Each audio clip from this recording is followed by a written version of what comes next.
Bueno, vamos a comenzar a grabar la clase que me plantearon los estudiantes que algunos audios de las versiones anteriores no estaban saliendo bien, entonces vamos a comenzar a grabarlo nuevamente estas clases en este otro formato por Zoom, similar a lo que serían las clases del curso, para que quede mucho más fácil en esta situación.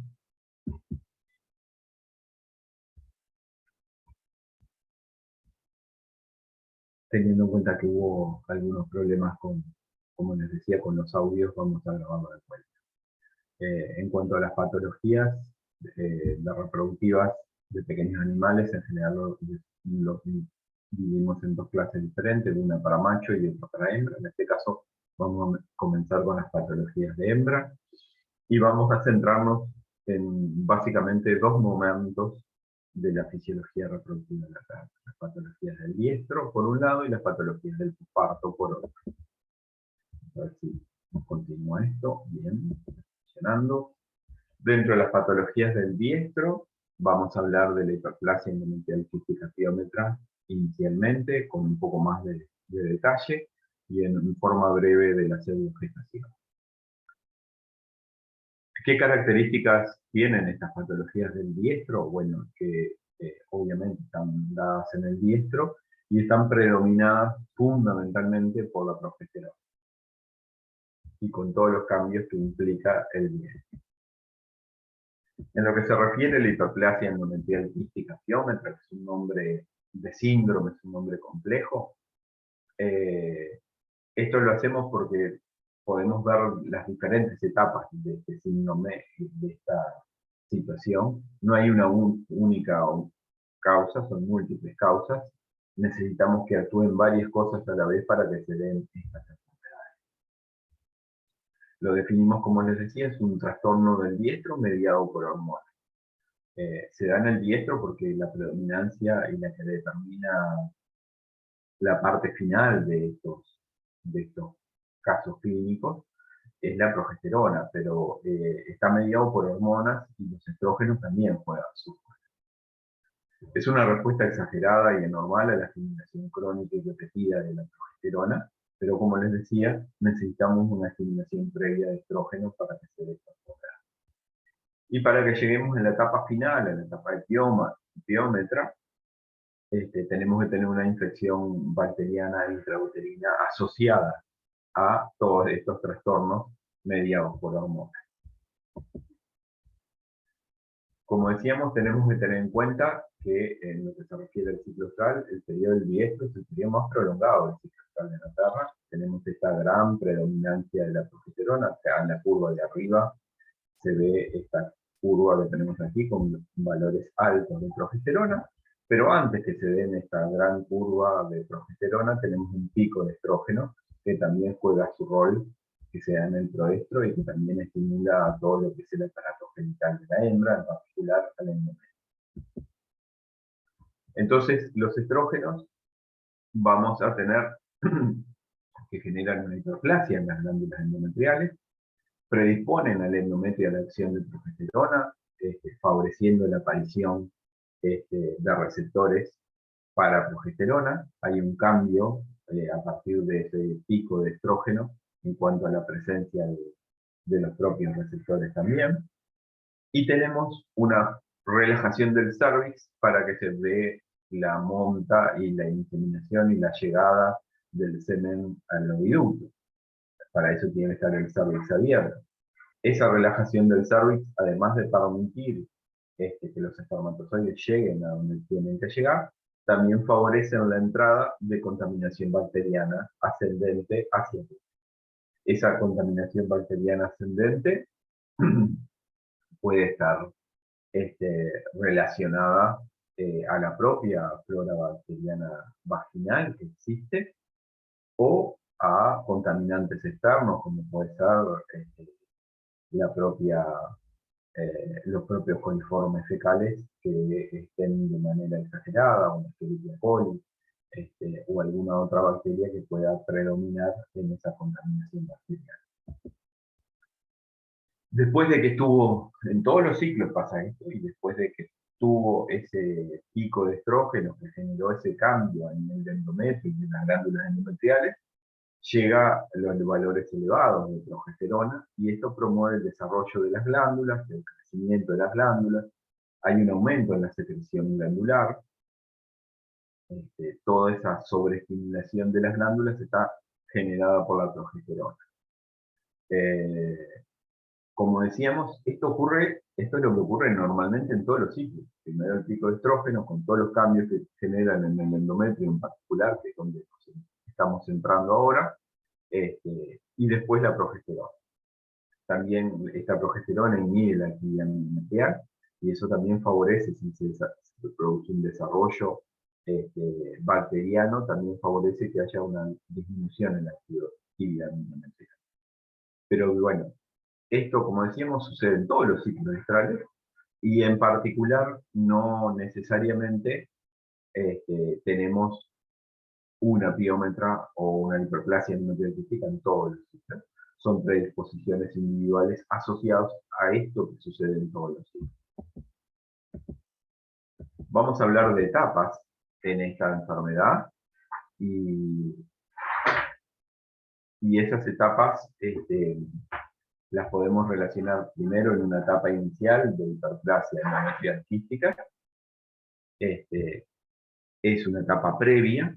Lo que sucede acá es que el crecimiento de estas glándulas endometriales se da de tal manera que se terminan enquistando, se engrosa el endometrio, hay un exceso de tamaño en esas glándulas endometriales, también aumenta el número de las glándulas endometriales, entonces todo esto lleva a un aumento de la secreción de esas glándulas endometriales, un exceso y una acumulación de mucus en la luz del útero, y se transforma en una mucómetra, una acumulación de mucus dentro de la luz del útero.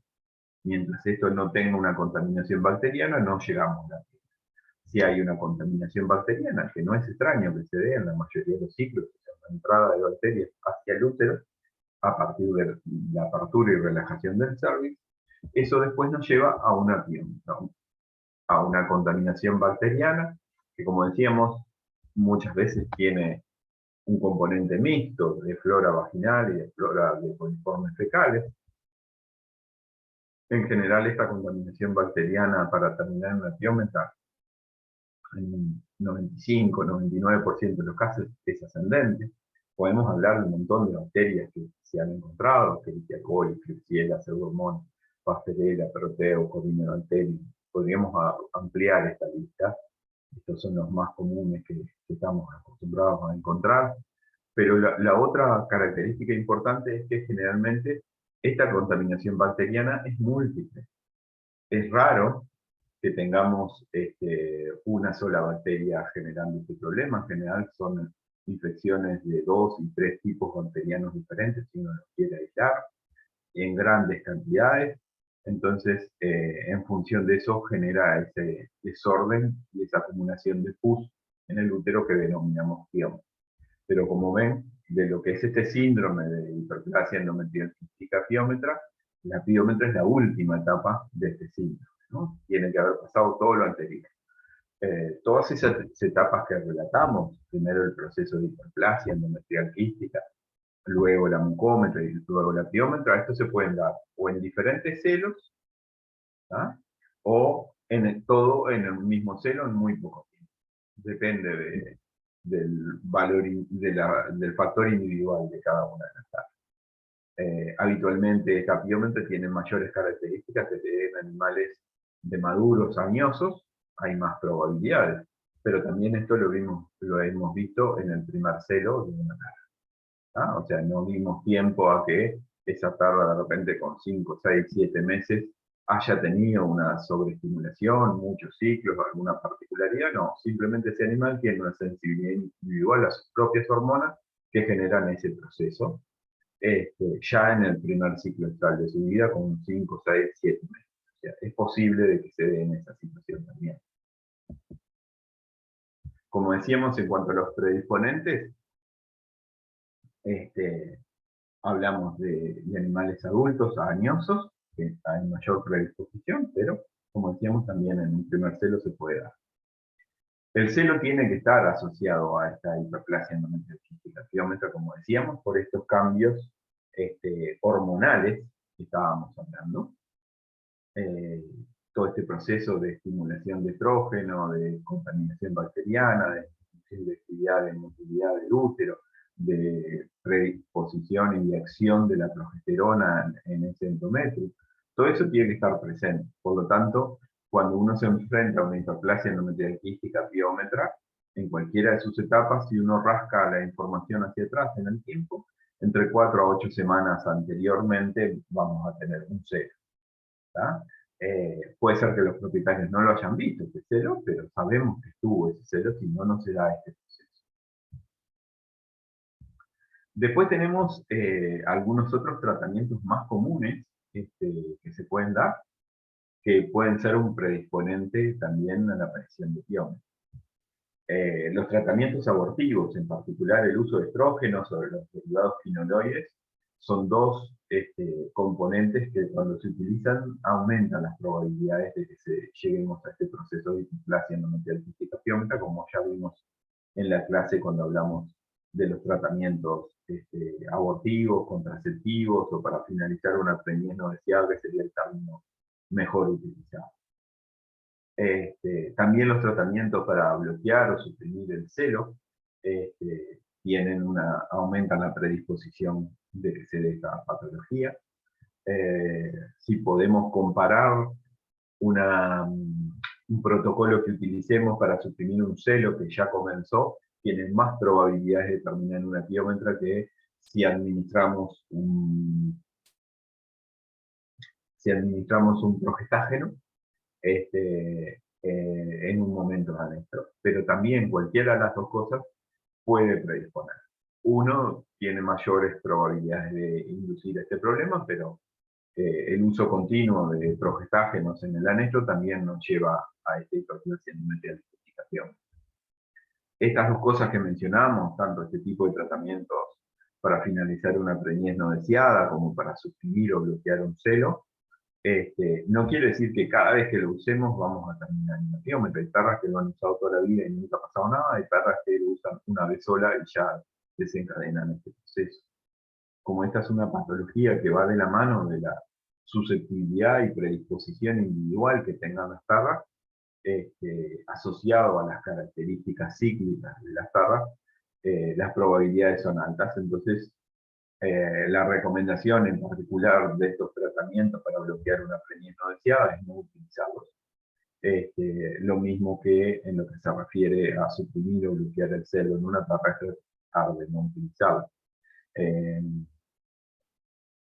En lo que se refiere a bloquear una preñez no deseada, hay otras opciones que son seguras y que son efectivas, medibles, y por lo tanto podemos tener otras opciones. En cuanto a suprimir el celo o bloquear el celo, sin lugar a duda es una decisión del veterinario. En la clínica diaria esto pasa, vienen propietarios y nos piden. Yo en lo personal no lo recomiendo y no lo vendo para el uso en perros. Pero digo, bueno, lo que trato de hacer es reeducar a los propietarios, ponerlos informables, plantearles la situación.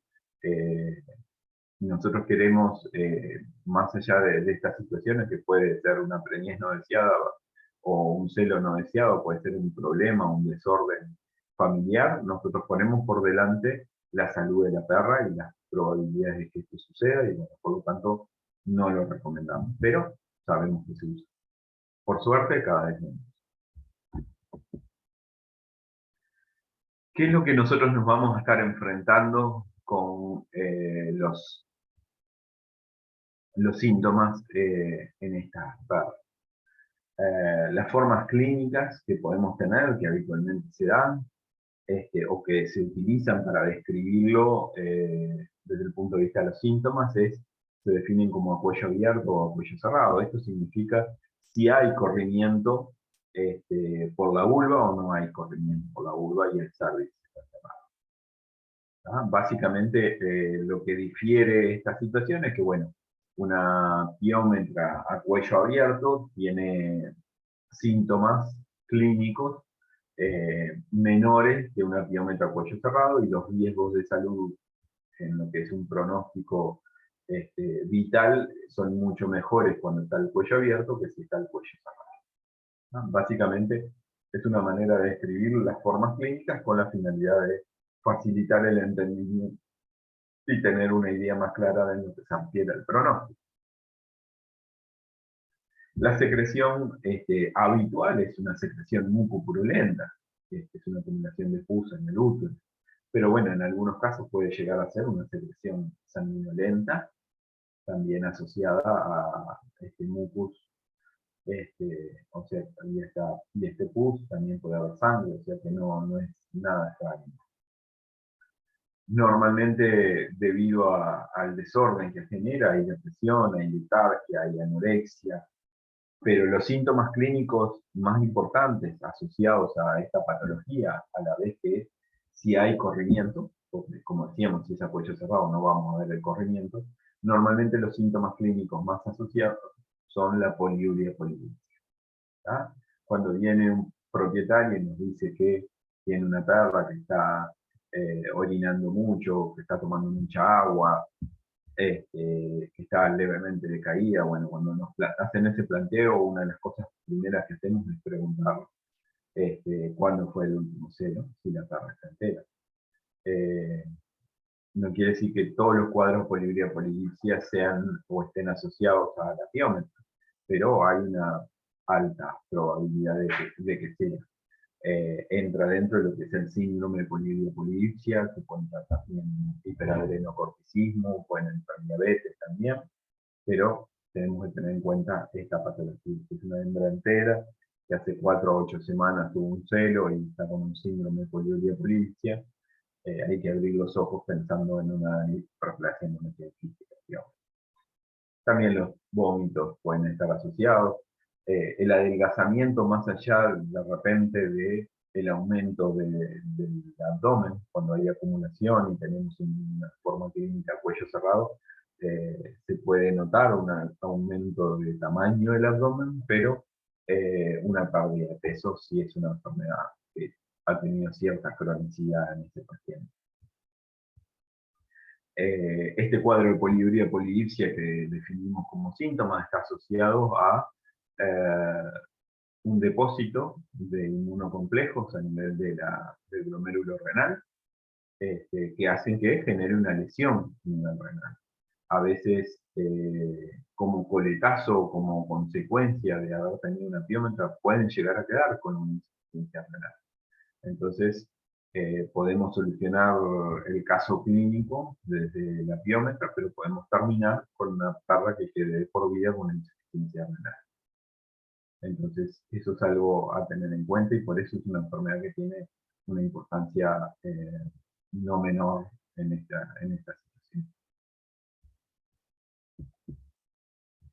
¿Cómo hacemos un diagnóstico de este complejo hiperplasia endometrial quística piómetra?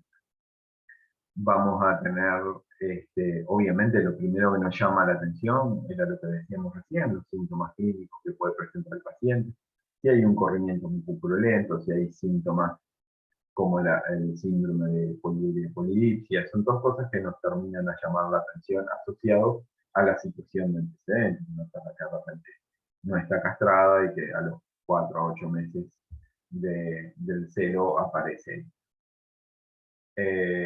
La palpación del útero es una maniobra bimanual y puede darnos datos importantes vinculados a veces la letargia o el decaimiento de las tarras que es una patología que en algunas tarras generan dolor a nivel uterino. Por eso las tarras están letárgicas o molestas. Es una palpación que hay que hacer con cuidado porque puede haber dolor. Puede haber una gran acumulación de pus en el útero, que es lo que nosotros podemos llegar a identificar por la palpación. Después, en lo que es imagenología, cualquiera de las dos opciones, tanto radiología como la ecografía, nos da información. Son dos opciones. Uno prefiere la ecografía porque te da mucha más información que la radiología para un tejido blando como el útero de la tapa, pero si hay una acumulación de pus en el útero, en la radiografía se va a ver. La ecografía lo que nos permite de sobremanera es poder evaluar bien la pared del útero, cosa que la radiología a veces no nos permite esa descripción. Entonces digo, bueno, esa presencia o esa acumulación de líquido, de comprimido dentro que no es translúcido, es un líquido puntillado en la ecografía, asociado de repente a un hemograma, que tienen algunas características muy particulares, nos permiten redondear el diagnóstico en esta patología. Acá vemos una imagen de una ecografía, eh, se ven dos cuernos, dos cortes del mismo, probablemente sea el mismo cuerno, o sean cuernos diferentes. En el de la derecha se ve una acumulación más de líquido, que si prestamos atención en la acumulación que hay en el cuerno que está sobre la izquierda de la imagen, es una estructura esférica que se ve en esa imagen del corte del cuerno, y toda la parte de abajo a la izquierda en ese cuerno uterino, todo ese puntillado gris que hay es pus. La parte más translúcida se ve en la parte de arriba, como esto es por gravedad se va acumulando pus, a veces está todo el cuerno, como se ve en la parte de abajo a la izquierda. Y como decíamos, la imagen anterior, vamos a volver a ella, en este caso lo otro que se puede evaluar es esta parte, en esta parte del cuerno, no se ve una hiperplasia quística, no se ven estructuras quísticas muy marcadas, pero hay un engrosamiento en lo que es la pared. Cuando tenemos una gran distensión, una gran acumulación de pus en el útero, la pared se tiende a adelgazar, entonces es más riesgoso el tratamiento médico. El hemograma, como decíamos, es bastante característico de una piómetra, más allá de que es lo que aparecería en cualquier infección bacteriana, una neutrofilia, una desviación a la izquierda, que significa que hay aumentos de glóbulos blancos inmaduros, se asocia con una anemia normocítica y normocrómica, pero lo característico de esta neutrofilia son los valores de la neutrofilia.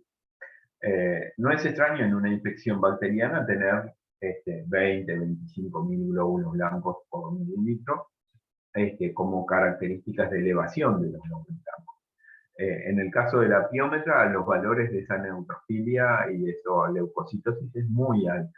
Muchas veces hablamos de valores de 50, 60, y hemos visto hasta valores de 90.000 glóbulos blancos por mililitro, que estamos hablando que probablemente son entre 3 a 5 veces por encima de los valores normales, y eso hace que sea muy característico. ¿Qué podemos pensar frente a un tratamiento?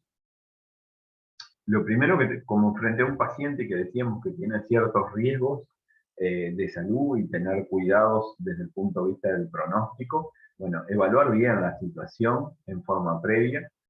Muchas veces los pacientes están deshidratados o con alguna alteración en lo que es el metabolismo interno, por lo tanto tenemos que estabilizar a esos pacientes. Iniciar, ni bien tengamos la sospecha de una piómetra con una terapia de antibióticos. En este caso, cuando hablamos de antibióticos en la piómetra, hablamos de antibióticos de amplio espectro. Como decíamos que muchas veces tenemos múltiples agentes bacterianos, no hacemos hincapié en ningún antibiótico en particular. En general, la idea es que sea de amplio espectro y que tenga buena llegada. A veces ahí tenemos que valorar bien la situación, y por eso hablábamos de hemograma y por eso hablábamos de una ecografía. La ecografía nos va a permitir tener un pronóstico un poco más certero y poder definir claro cuál es la urgencia que nosotros tenemos en ese paciente. En particular, cuando hablamos de ese tipo de urgencias, tenemos que ver, por ejemplo, cuán engrosada o cuán adelgazada está la pared de útero para saber dónde estamos parados. eh, la idea de poder tener un diagnóstico certero y exacto y poder evaluar bien, tener un pronóstico nos va a poder permitir cómo podemos seguir en este cuadro. Sin lugar a duda, la situación definitiva es la ovariohisterectomía. Tenemos que tener en cuenta que esa ovariohisterectomía puede ser riesgosa, someter a un paciente que está deshidratado, que está con una insuficiencia renal generada por este proceso, con algún otro desorden, puede ser un riesgo una cirugía de urgencia. Este, Muchas veces, como les decía, en estos casos, cuando hay una falla a las 48, 72 horas después de la cirugía fue un éxito, pero se dio una insuficiencia renal y a veces esos pacientes fallecen por la insuficiencia renal generada por este cuadro. O sea que es una cirugía muchas veces de urgencia o de emergencia, dependiendo las necesidades y lo rápido que vamos a actuar, pero siempre tenemos que estabilizar al paciente antes para tratar de que sea lo menos dramático posible el abordaje. En los casos que tengamos pacientes que hayamos eh, logrado poder hacer este diagnóstico en forma precoz, que sea un animal que haya interés reproductivo o de repente un paciente que tiene alguna insuficiencia cardíaca o ya de arranque una insuficiencia renal, o alguna otra patología que complique hacer una cirugía de urgencia, podemos intentar primeramente establecer un tratamiento médico, que ahí tenemos opciones para utilizar. Podemos utilizar prostaglandinas F2-alfa, que tiene una acción luteolítica, disminuyendo en forma mediata la progesterona, estimula la contracción del útero y tiene un leve estímulo en lo que es la relajación mensal. Si tenemos una perra, estamos en una forma clínica, cuello cerrado, no arrancamos con prostaglandina F2-alfa, primero utilizamos el agriptone como tratamiento en forma previa a utilizar la prostaglandina. Las prostaglandinas F2-alfa las tenemos que usar por 5 a 7 días. Normalmente tienen efectos secundarios que tenemos que tener en cuenta. Varía dependiendo del tipo de prostaglandina que vayamos a usar, pero en forma general, como decíamos, lo hacemos un tratamiento básico de 5 días, continuado, una vez por día. Este esquema se puede volver a repetir.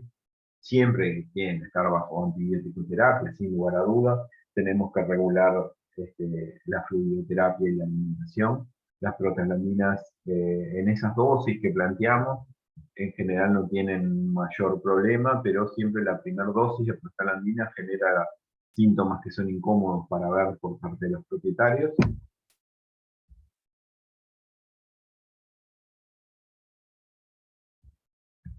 A ver, como decíamos, hay jadeos, taquicardia, cialorrea, puede haber vómitos, diarrea, micción, todas esas síntomas iniciales de desorden que generan el paciente. A veces lo que hacemos es dejarla internada por 30 minutos en la clínica, mientras le administramos la prostaglandina F2-alfa para monitorear el pasaje de estos síntomas que pueden aparecer. En esas dosis iniciales, en general, son lo más común que puede aparecer.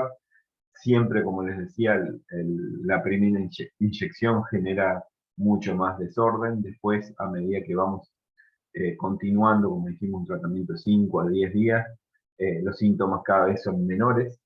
Ahí, como ven, también hablamos de ataxia, convulsiones y muerte en dosis alta.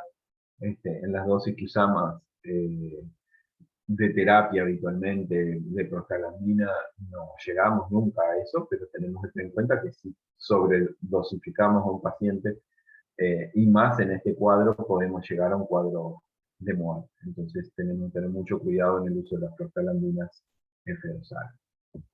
Como decíamos, si yo tengo un protocolo a cuello cerrado. Muchas veces la primera droga que utilizamos como tratamiento médico es las antiprogestinas, el agriptone, que es el de uso veterinario. Las antiprogestinas, ya lo hablamos de ellas cuando hablamos de finalizar una preñez no deseada, son inhibidores competitivos de la acción de la progesterona. ¿Eso qué significa? Que, bueno, se unen al receptor de las células, al receptor de progesterona. Y tienen mayor afinidad que el propio progesterona a sus propios receptores. Entonces, si la damos en una cantidad adecuada, va a bloquear todos los receptores de progesterona. El útero va a seguir circulando la progesterona, pero el útero va a sentir como que no hay más progesterona. Entonces ese útero, ¿qué es lo que va a hacer como respuesta? Bueno, se va a relajar ese útero, va a relajar el cervix, va a relajar la pared uterina, va a comenzar con las contracciones. La descripción muchas veces de los propietarios cuando utilizan esta droga en una piómetra, la descripción es que te dicen es que parece que está pariendo pus. ¿Ah? Porque hace todos los síndromes de un parto con las contracciones uterinas y contracciones a veces incluso similares a lo que serían las contracciones de la prensa abdominal para el momento del parto, y lo que se expulsa es pus. ¿Ah? Normalmente acá tenemos diferencias en lo que son los tratamientos. Originalmente el primer tratamiento que se describió con agriptone era en forma continua por 10 días, es lo que está descrito, a 10 miligramos kilo día. Es una droga oleosa que hay que tener cuidado al administrarlo para que no nos rebote. Tenemos que normalmente lo utilizamos con una aguja rosada, el 19G o 18G, dependiendo lo que tengamos acceso, porque a veces con las agujas convencionales que utilizamos de rutina, las 21G, hay un poco de rebote y es una droga oleosa. Se da a nivel de subcutáneo.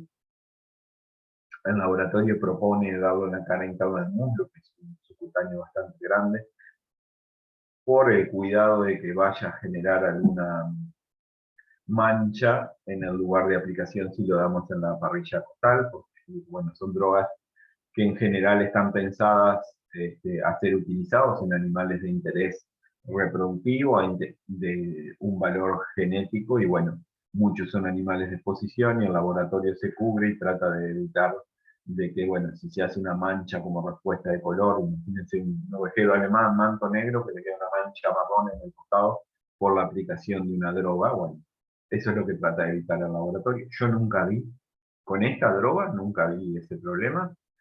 Sí, a veces lo he visto con los progestágenos cuando se dan inyectables, pero con esta droga nunca lo he visto. Pero digo, puede pasar como respuesta a cualquier inyectable en la parrilla costal.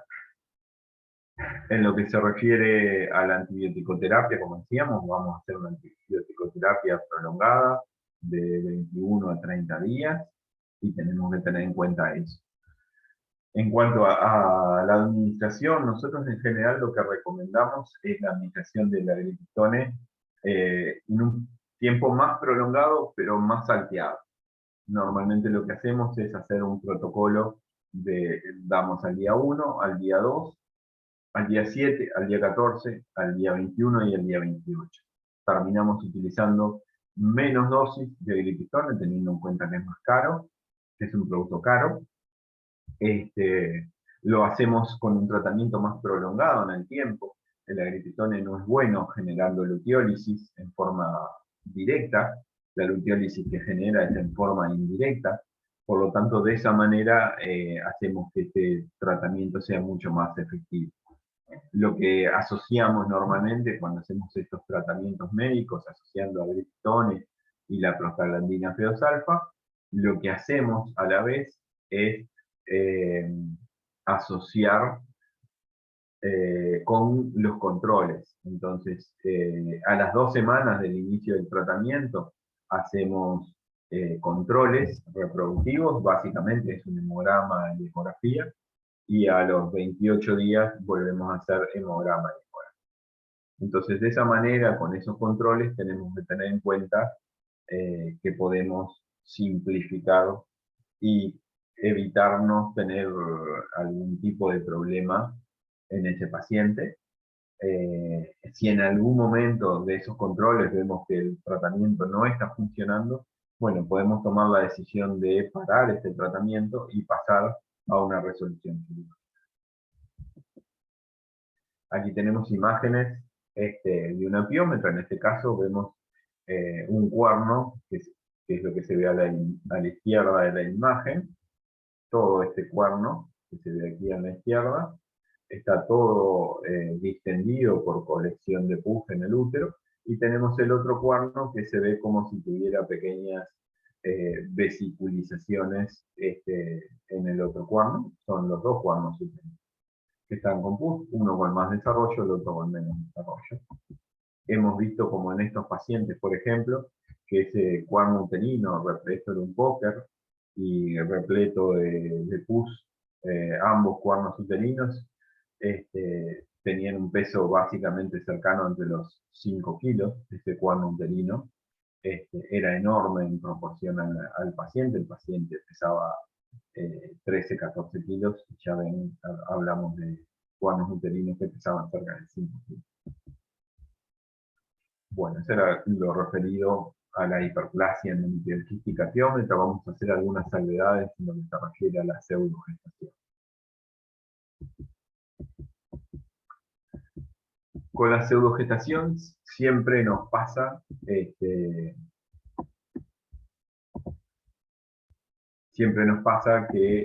el primer concepto es definir si estamos frente a una patología o si estamos frente a un proceso fisiológico normal.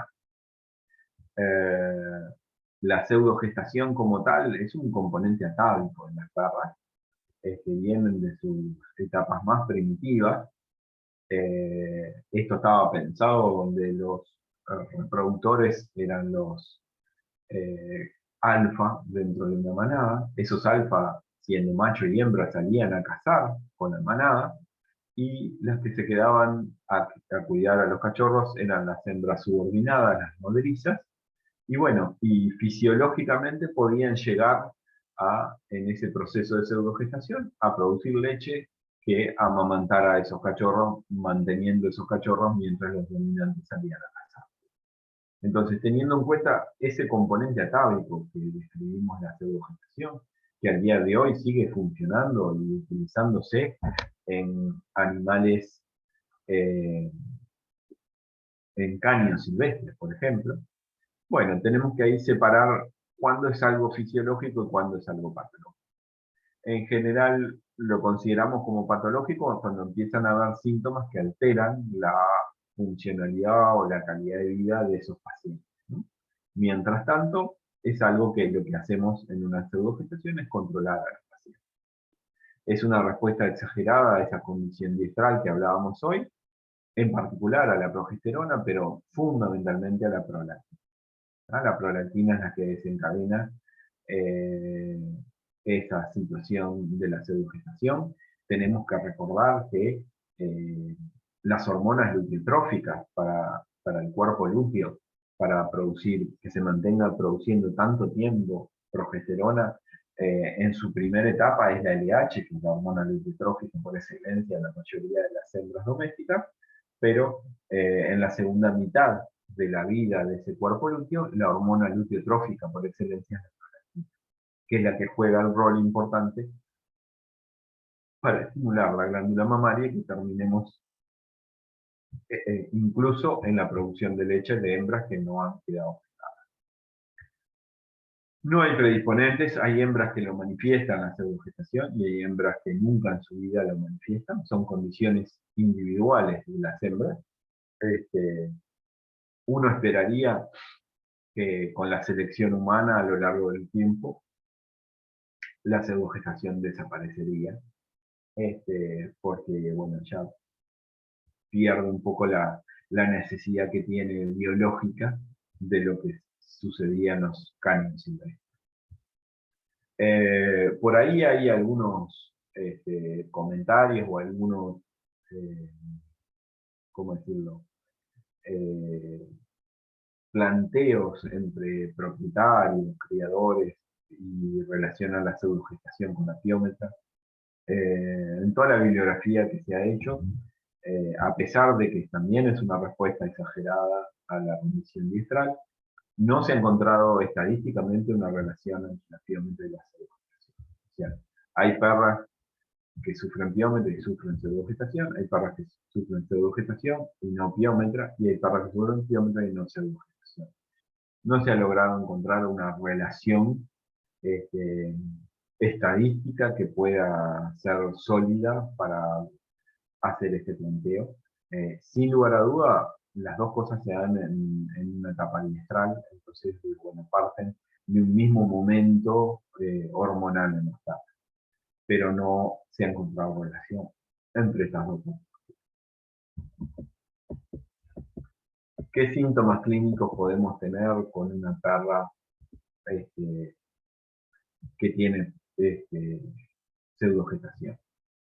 Puede haber inapetencia. En general, lo principal son cambios de conducta. En cuanto a perras que son muy tranquilas, se transforman en agresivas, porque se desencadena el comportamiento maternal, toman objetos o juguetes como si fueran cachorros, eh, hacen nido. O sea, básicamente todo lo vinculado al comportamiento maternal es lo que se desencadena desde el punto de vista conductual. Son hembras que claramente por que se dan agrandamiento abdominal y aumento de contracciones uterinas. Ese agrandamiento abdominal, si uno lo evalúa, no hay agrandamiento uterino, hay solo agrandamiento abdominal, y es básicamente a cambios en la de cómo se depositan los líquidos dentro del abdomen de la perra. Pero no hay un cambio, los líquidos y las grasas, pero no hay un cambio en cuanto a las condiciones uterinas. El útero de una perra que tiene pseudogestación en diestro es lo mismo que una perra que no tiene pseudogestación en diestro, o sea que no hay cambios ahí. Sí hay un agrandamiento importante mamario, con secreción acuosa, hasta una lactación completa que puede llegar a amamantar a otros cachorros. A veces las perras en estos momentos de secreción mamaria, como se agrandan las mamas, se empiezan a lamer las mamas y se hacen una autolactación, se hacen una autoestimulación, y eso estimula el mantenimiento de la lactación. O sea que básicamente son las cosas o cambios que se pueden ver en esos signos clínicos. Nada de esto es complejo. El tema es que esto puede llevarnos, por ejemplo, a que esos desórdenes de conducta generen una calidad de vida insoportable para los tutores como también para la propia perra. Incluso en el caso del tejido mamario, lo que tenemos que tener en cuenta es lo que se puede dar asociado a este aumento de secreción mamaria, que es una mastitis. Entonces, básicamente lo que hacemos es evaluar a los pacientes, acompañarlos, monitorearlos, y podemos tratar de llegar a esa situación. El diagnóstico es fácil de hacer, pero lo más importante cuando hablamos de diagnóstico es descartar que haya una preñez, ¿no? Simplemente estar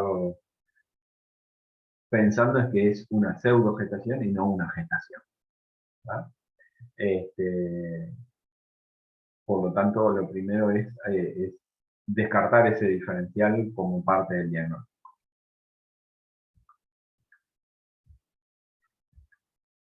Podemos tratarlo, sí, podemos tratarlo, podemos hacer tratamientos,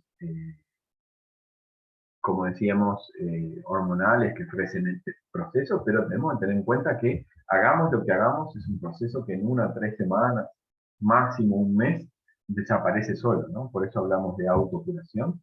Cuando cambian los valores hormonales, esto desaparece de por sí.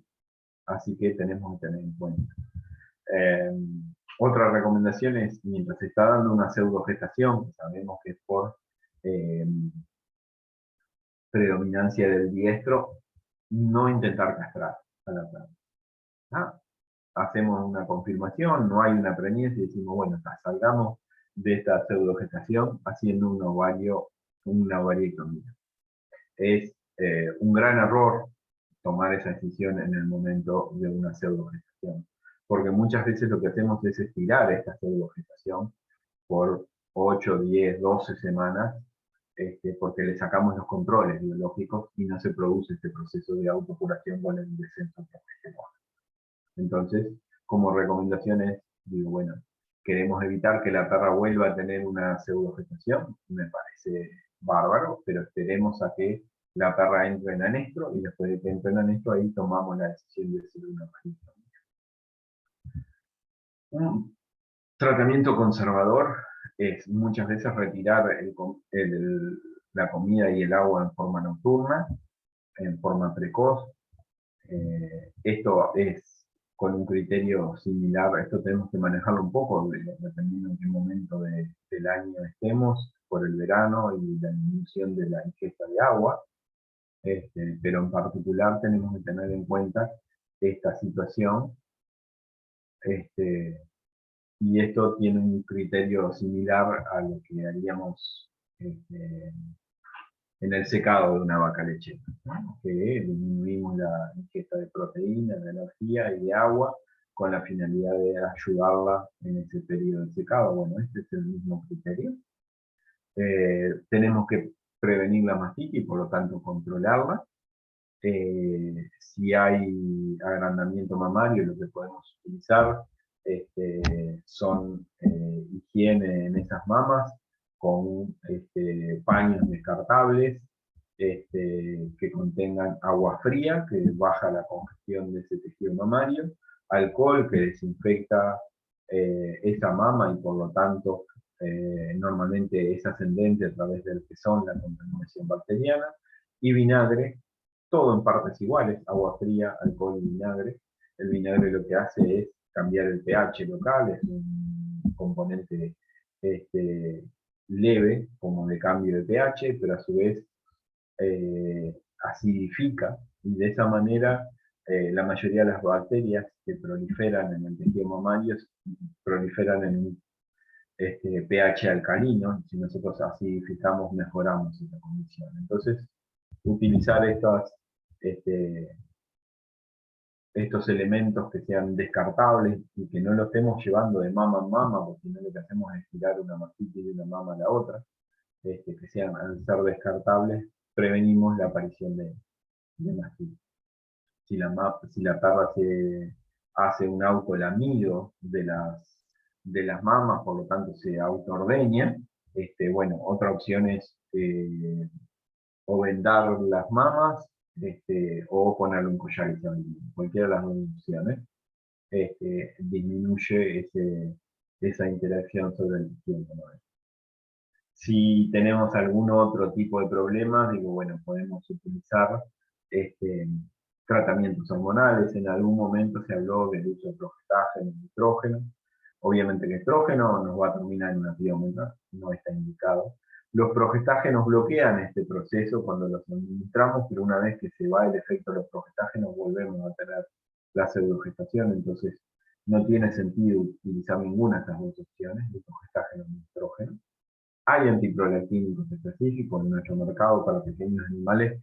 Tenemos cabergolina, que tiene muy buenos resultados, y metergolina también. Por lo tanto, tenemos dos medicamentos que están indicados en esta situación. Una de las complicaciones a veces relacionadas de estas perras que tienen todos los ciclos con pseudogestación y desarrollo mamario y sobreestimulación en las mamas es que aumenta las probabilidades de tumores de mama. Entonces también el uso de antiprolactínicos reduce y nos deja el tejido mamario sin irrigación, y por lo tanto lo único que queda visible son los tumores mamarios. Dentro de las patologías postparto, como decíamos, era el otro gran esquema que podíamos llegar a tener. Hablamos de las patologías del diestro, las patologías del posparto es relativamente corto. Vamos a centrarnos fundamentalmente eh, en tres patologías, en el prolapso posparto, metritis y eclampsia. En lo que se refiere al prolapso posparto, normalmente podemos hablar que ese prolapso posparto sea completo o incompleto. A veces es un prolapso que prolapsa todo el cuadro uterino, a veces es solo parcial. Importa más que nada en función del pronóstico reproductivo de ese paciente. Cuando se dan estos cuadros de prolapso, tiende o puede pasar que recidiven. Entonces en el marco de esa recidiva nosotros tenemos que tener en cuenta que nosotros tenemos que tener cuidados este, en el pronóstico de ese paciente.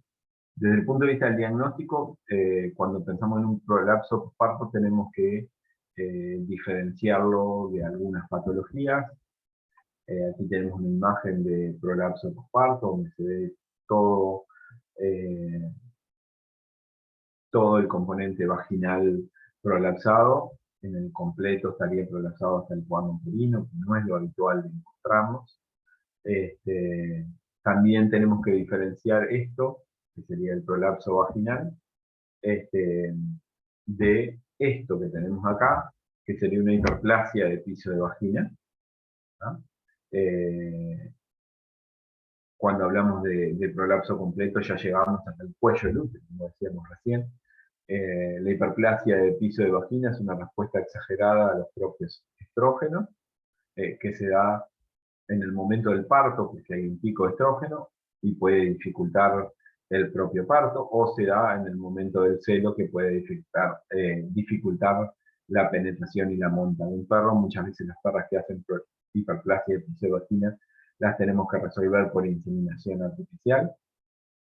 La complicación en los casos tanto de prolapso vaginal posparto como de hiperplasia de piso de vagina es que normalmente después de solucionar esa situación o ese evento, lo que hacemos es sacarlas de la función reproductiva porque tienden a repetirse y en el caso de la hiperplasia de piso de vagina tienden a transmitirlo a la descendencia. Entonces tratamos de sacarla de la función reproductiva. Podemos, como decíamos recientemente, ¿no?, hacer un tratamiento médico conservador. Lo que tenemos que tratar de hacer es reducir eh, esa situación, tratar de proteger la mucosa vaginal y poder reintroducir ese prolapso vaginal en la cara.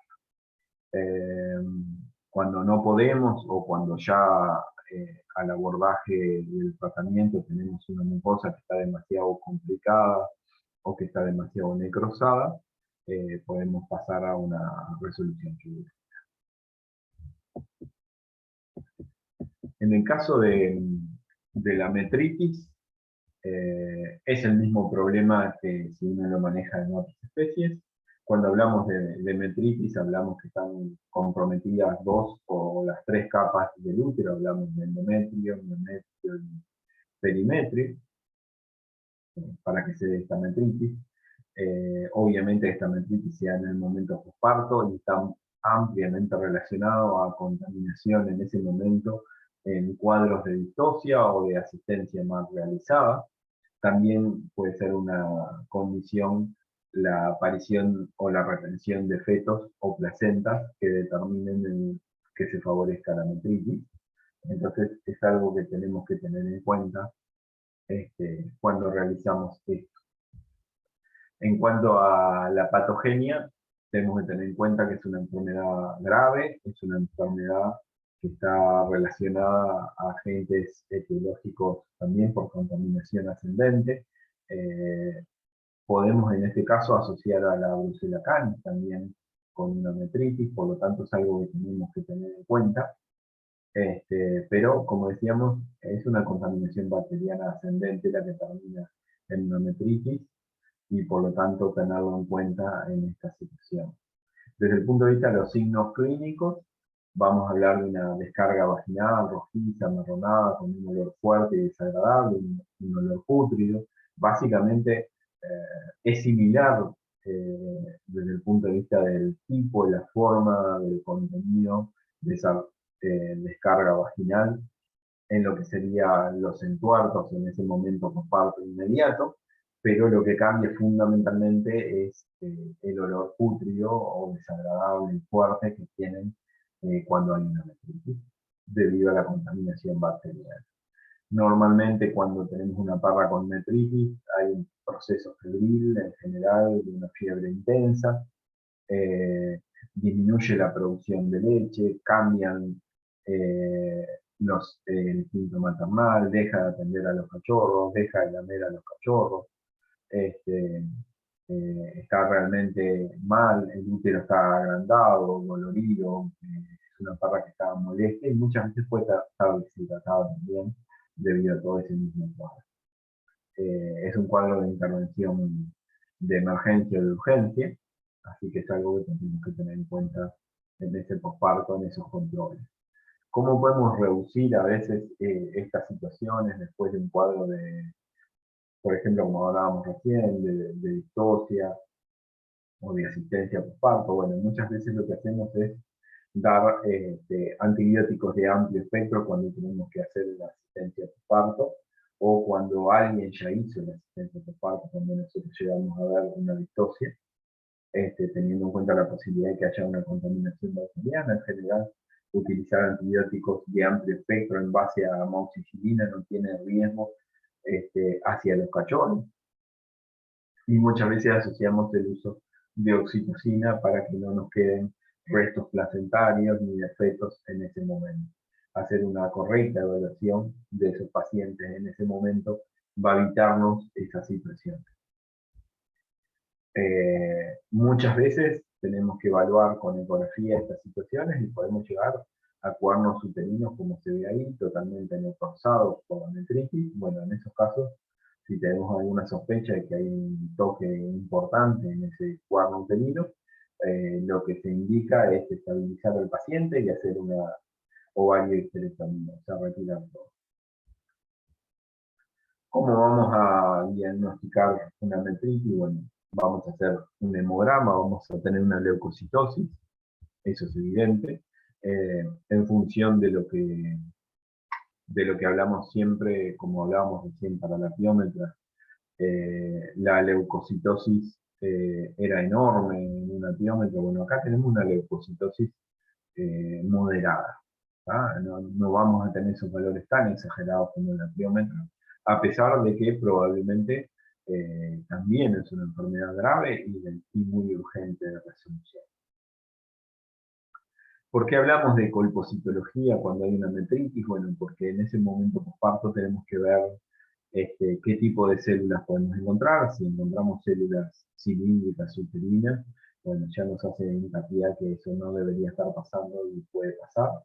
Y bueno, normalmente además del hemograma, la radiografía o la ecografía puede ser una herramienta muy útil en lo que es el diagnóstico de una metritis y el poder evaluar un pronóstico. Porque a veces estas dos cosas utilizadas, tanto hemograma como ecografía, nos da una potencialidad enorme de realizar un buen pronóstico de ese paciente.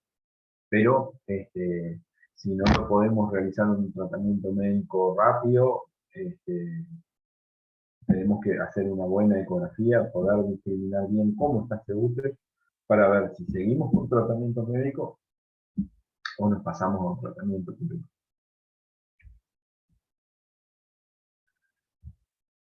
En el cuadro de la metritis, otra de las cosas importantes que a veces dejamos un poco de lado es hacer el diagnóstico diferencial. Tiene un cuadro bastante particular, pero bueno, tenemos que tener un diferencial con un tétano, por ejemplo, que puede ser una contaminación bacteriana sobreagregada en ese momento. O sea, es algo a tener en cuenta en esa situación. Tenemos que utilizar antibióticos a mediano y largo plazo que nos permitan un antibiótico que no tenga pasada por la leche, si hay cachorros vivos disponibles. Podemos utilizar el uso de prostalagminas dependiendo, como decíamos, de cómo está la pared uterina, o ergonovina para también estimular las contracciones de la pared uterina. ¿Tá? Este tratamiento médico es dependiendo siempre de poder elaborar un buen pronóstico de cómo está la pared. Si no, terminamos en un tratamiento quirúrgico. En cuanto a lo que es el pronóstico, es un pronóstico grave, tanto vital como reproductivo.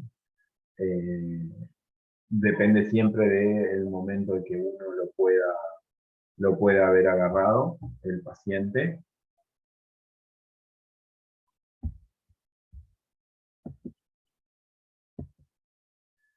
La otra patología, y ya es la última que vamos a hablar hoy, es la eclampsia.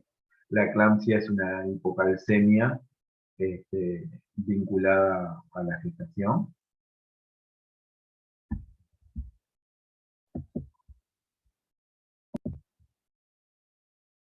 Perdón, retomamos la grabación. Como decíamos, vamos a hablar de la última patología del parto y de la clase de hoy, que es la eclampsia.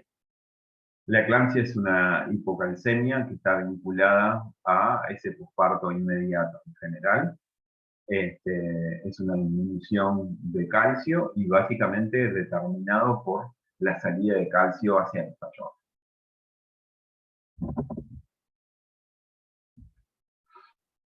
En cuanto a los predisponentes para que se manifieste la eclampsia, estamos hablando de perras pequeñas y medianas, a lactación temprana, podemos hablar de perras demasiado nerviosas, esas perras que son muy histéricas, generan una predisposición también a la eclampsia debido al estrés. Como decíamos, esto se puede dar desde las últimas etapas de la gestación hasta los 20-25 días posparto. Lo habitual es que se dé en el pico de lactación, pero si hay un mal manejo de calcio durante la preñez, puede llegarse a dar en las etapas finales de la preñez. Hace poquito nos pasó con una perra que estaba una perra de gran porte que estaba consumiendo una dieta hipoalergénica, que tienen ya de por sí un tema reducido en cuanto a las proteínas.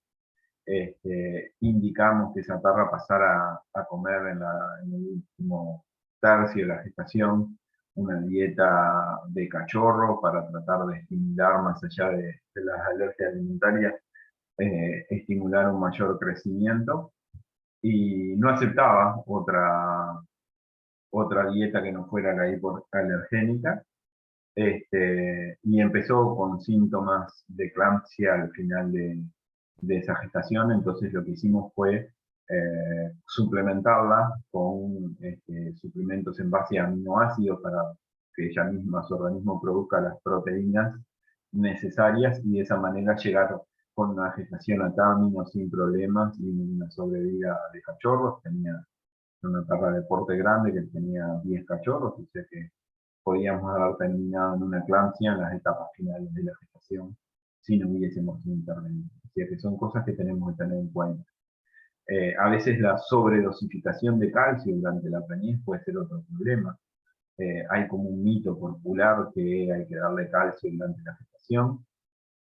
Muchos de estos propietarios o tutores que le dan calcio durante la gestación a la perra en forma exagerada, estamos hablando de una sobredosificación, no, con las dietas balanceadas habitualmente no es una limitante el calcio, pero después que termina el parto le suspenden el calcio. Entonces ahí sí generan un desorden de calcio, porque su organismo, su paratormona estaba limitada de actuar porque le estaban dando un exceso de calcio, y de golpe, termina la gestación, en el momento que empieza a utilizar calcio para la leche, no tiene calcio extra que le estaban dando y tampoco su organismo puede echar mano a su propio calcio, y bueno, terminan en estos cuadros de eclampsia.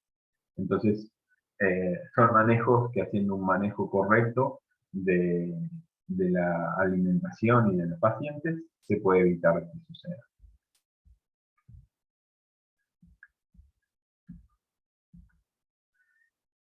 Como decimos, es bastante amplio el rango de aparición de esta enfermedad. Hablamos de las etapas finales de la gestación, los últimos 15 días, hasta las 5 semanas posterior de la lactación. Como decíamos, lo habitual en la aparición de esta enfermedad es entre la segunda y tercera semana posparto.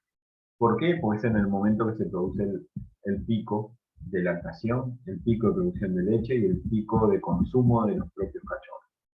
Es lo más habitual que se dé en esa etapa posparto. Por eso, a pesar de que puede ser una patología de la gestación, se la considera básicamente como una patología del posparto. ¿Qué signos clínicos vamos a tener? Hay inquietud, hipersalivalización, quejidos, jadeos. Hay una tetania muscular debido a la falta de calcio. Las perras empiezan con esos temblores musculares. Hay hipertermia debido a esa tetania muscular, pero no hay fiebre. O sea, más allá de que nosotros tenemos una temperatura elevada, esa temperatura elevada está dada por la tetania muscular. No hay componentes pirógenos que desencadenen un proceso febril, por lo tanto, por más que haya una hipertermia, no lo consideramos fiebre. Pero bueno, es algo a tener en cuenta, porque en esa misma etapa yo puedo tener una metritis, puedo tener una eclampsia o puedo tener una metritis. Entonces, es algo que nosotros tenemos que valorar claramente los signos clínicos de ese paciente. Por otro lado, hay midriasis, hay disminución de la tensión de los cachorros, cuando hay eclampsia, hay situaciones de nerviosismo en las perras cuando están con el cuadro de eclampsia, dejan de atender a los cachorros. Muchas veces la eclampsia es una enfermedad autorregulable, porque las perras lo primero que hacen es dejar de amamantar a los cachorros. Hay otras perras que no, que siguen, a pesar de que están desarmando por la eclampsia, siguen amamantando a los cachorros. Pero muchas veces, como decíamos, las perras dejan de atender a los cachorros se quejan, lloran, no están bien alimentados, no crecen bien.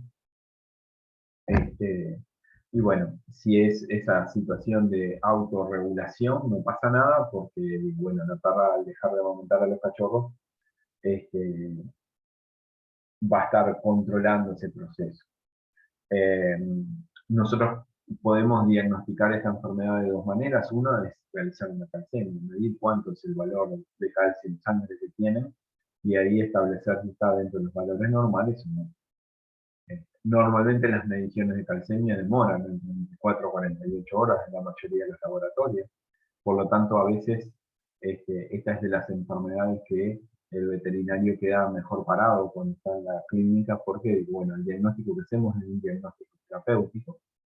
Tenemos la perra en el ambiente de la clínica, la tenemos arriba de la mesa con consultorio, con hipertermia, temblando, con jadeo, taquicardia, todas esas molestias y esos desórdenes que hablábamos hoy desde el punto de vista de síntomas clínicos. Le hacemos una vía, le colocamos suero glucosado o suero fisiológico con calcio isotónico, y los síntomas clínicos desaparecen en un proceso de entre 5 a 10 minutos.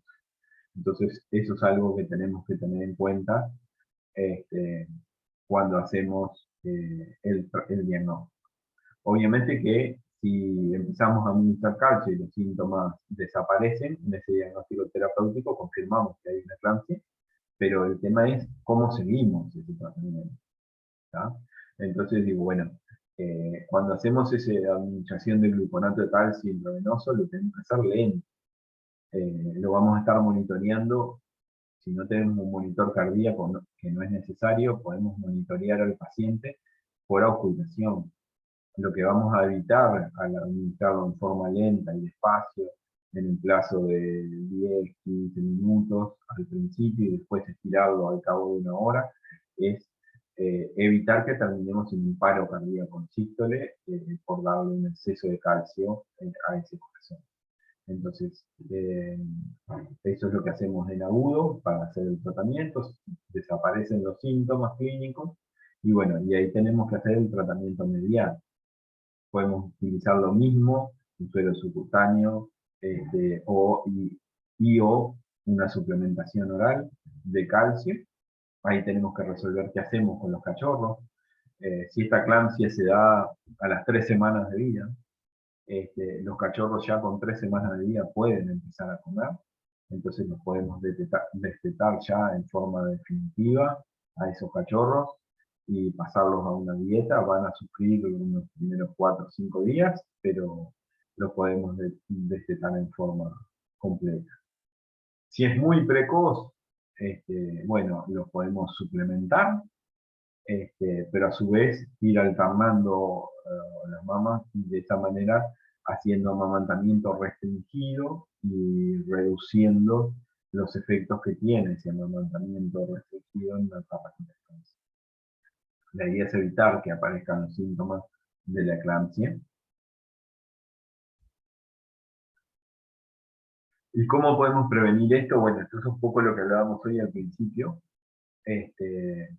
Si nosotros hacemos un manejo adecuado de la dieta en forma previa y no darle un exceso de calcio, la mayoría de las dietas comerciales, aunque sean de mediana calidad, tienen niveles adecuados de calcio.